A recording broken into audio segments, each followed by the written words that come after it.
Lemonheads, this rules. No. Someone asked if Tim's show was your first podcast job. No, I was producing tons of shows on Craigslist before that. I put out a Craigslist ad and taught myself audio and video, just all the sort of AV post work. Many years of trial and error to get my audio sounding good, learning how to edit quickly. I didn't have any money, and I bought a I don't even know where I got it. A Mac Mini for like $150 that was slow as hell. Exporting a podcast, like a video podcast on it, I remember it would take me 8 to 9 hours to export in Premiere. And I made so many mistakes, and I'd have to like keep re-exporting. But I remember I took the computer apart and I put in a new RAM, and because I didn't have any money, so I had to figure out how to take it apart, and I bought a new SSD for it to put it in to make it work a little faster. And I never let not having money stop me from trying to do the things that I want to do and learn the things that I want to learn. I'm too obsessive, and if I set my mind to something and I want to figure it out, I keep going. I keep going. I keep going. I keep going. I'm insane. I'm a complete lunatic when it comes to that stuff. And I just got obsessed with the idea of, I don't know, being in open mics at the time. I felt like I had to learn how to do all this production stuff or I was going to die. I felt like I needed to figure out I felt like everything was moving away from stand-up and everything was moving toward comedy on the internet. And this was around 2015, 2016. I got that feeling only a year and a half into open mics. And I was like, this is not the way. I was getting booked on some hot shows around town on the east side of LA. I was doing shows with like people who I really respected, like DJ Doug Pound, guys like that. I was on the lineups. I was doing as well as them. Only a few years into comedy, and I just kind of saw it as a dead end. And then you start thinking about having to do stand-up and what that entails, and you have to repeat yourself every night, and you have to travel and all that. And it felt like it was just so oversaturated and going away. And I wanted to figure out how to do comedy on the internet, but obviously I didn't have any money, and I couldn't pay someone to do it, and I didn't have anyone to show me. So like everything I've learned how to do, I just learned from the internet.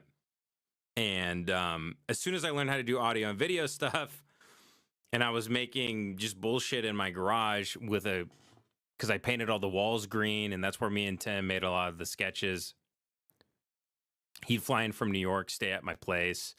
We'd smoke cigarettes in the garage, watch 9/11, the new Pearl Harbor documentary, taught me about the Franklin scandal, taught me tons of stuff. We had great times down there, just smoking cigs and laughing our asses off and eating Taco Bell, and we were both broke. And we just wanted to make stuff. Stand-up was just such a boring kind of idea and didn't feel like it was going anywhere. Just wanted to figure out how to make comedy on the internet. But around that time, I didn't even realize that all my audio production skills, I didn't realize people would pay me for it. So then I put out Craigslist ads, and then people started actually answering them.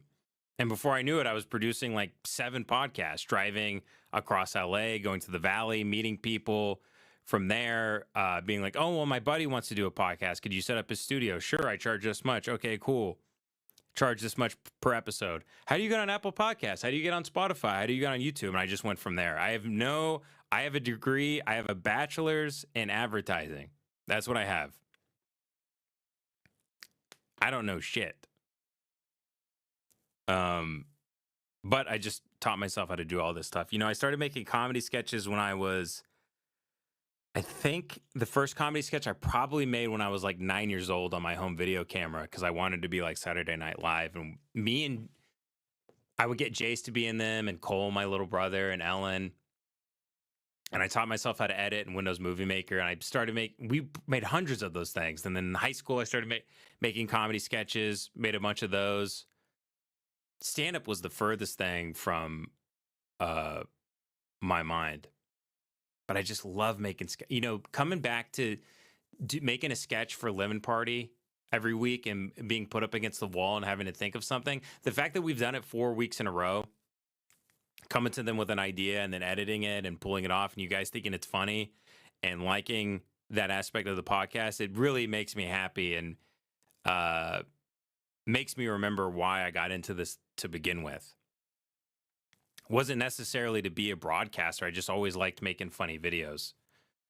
So it feels like some sort of I don't know, it kind of awakened something inside me, because making those highly produced sketches for Lemon Party are expensive, and life is getting more expensive, and the Patreon hasn't exactly grown at all in a year, and with more kids and my wife not being able to work and everything, fuck it, I'll just make it on the phone.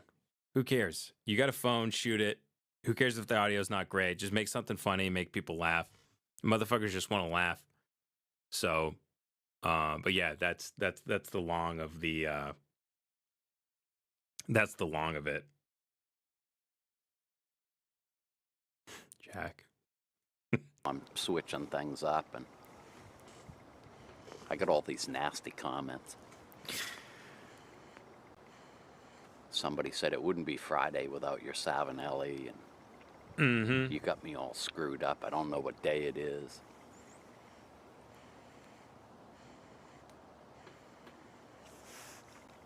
So at that point, it became known as the Friday Savinelli. Yeah, and I want to say this real quick, by the way, too, because people do ask me, Ben, how do I do what you do? I mean, I'm a complete nobody, and most people just consider me a total failure and a has-been and a dumbass, and most people on the internet have no respect for me and think I'm a fool, right? But people still, regardless, ask me, Ben, how did you get into what you're doing? And I don't know. You only learn by. It's such a banal thing to say. You only learn by failing. So you go, I want to do that, and you go do it, and you're gonna fail, and you're gonna fail, and you're gonna fail, and you're gonna fail. But each time you fail, you're gonna get better, and you're gonna get a little bit better at figuring it out. So if you want to make movies, if you want to write, I'm doing that with books. I tried to write a book. I wrote a book too fast. I wrote a book over 3 years ago. It took me 3 months. I reread it. I didn't like the book. Why would I publish a book I didn't like? So I've been working on this other one for like 2.5 years, and I'm trying to, and if it fails, then I won't publish it. If I read it and I go, this wasn't bad, I'll try again. I'm just going to try. I'm just going to keep trying by failing every day. Fail. Samuel Beckett. I love him so much. He's such a good writer. Fail better, fail again. He has a great quote about failure. There's no other way to learn. Don't go to school. Don't go. I mean, obviously, if you're going to be a doctor, but don't do any of that. And don't listen to anybody. Don't listen to me. Don't listen to anybody. Just go try to figure it out. Have fun in the doing, as Lynch would say. Try. So Samuel Beckett said, try again, fail better. So, whatever you're doing, you're going to just be the guy who fails at it the most. Every failure is a victory. You fail, and that's how you learn. That's the only way to actually learn and train your eye and everything else. Trying to go back. There's matches. There you are.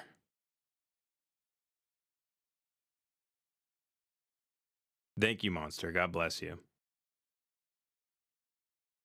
No, my wife is working 24/7. I'm not shitting on my wife, obviously. I'm not shitting on my wife. That's not what I wanted to say. I mean, obviously, we have 202. There's no way she could possibly work or anything. If we didn't live in California, we wouldn't even care about it. But this is where I work. This is where we live at the moment. She's not exactly, nothing is tying her here, but I do Lemon Party here, and flying in to do the show would probably make it worse, I imagine. I don't know how I could really swing that week to week. I don't mind flying at all, but the other thing is too is weirdly enough, I'm getting more opportunities here. I just got paid last week to write and develop this project for these animators that they were going to pitch. They hit me up. Hey, can you read the source material from this book? This studio wants this. Okay, cool. They're like, we can't make any sense of it. I'm like, I read constantly. Great. I read it all. I wrote a script that was just a trailer that they could then animate to make. They sent it to them. They paid me the money. I was like, okay, cool. They're like, we'll keep you in mind for more projects. And I'm also working on a bigger project with them. that's in development. A lot of this stuff goes nowhere. Everything in LA is fake.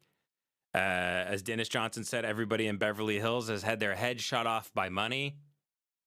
Everybody's full of shit and no one knows what they're talking about. But these people I really like, and they're fond of me. I know these development projects don't typically go anywhere, but some do. And so I have opportunities financially here too in regards to working in TV and film, which I honestly never thought in my wildest dreams could be a possibility. And even having the opportunity to fail at that has been a big win for me in the great state of California. I love my life here.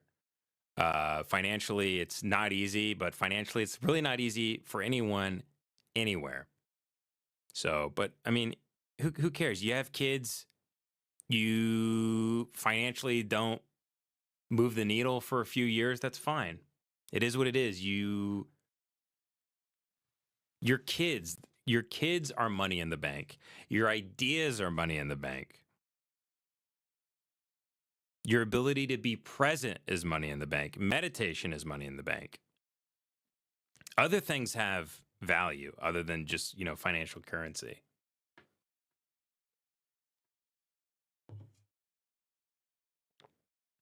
No, don't feel like a loser. Don't feel like a loser. You shouldn't feel like a loser. You shouldn't feel like the whole world. Every time I open up Twitter, the world tells me I'm a loser.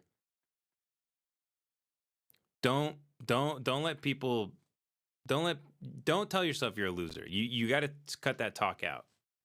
It's not healthy. It's not healthy. You got to cut that shit out. You'll become who you tell yourself you are, and you'll live the life that you want to live. Unconsciously, you will. So don't do that. Be nice to yourself. Be nice to yourself the way you'd be nice to a friend.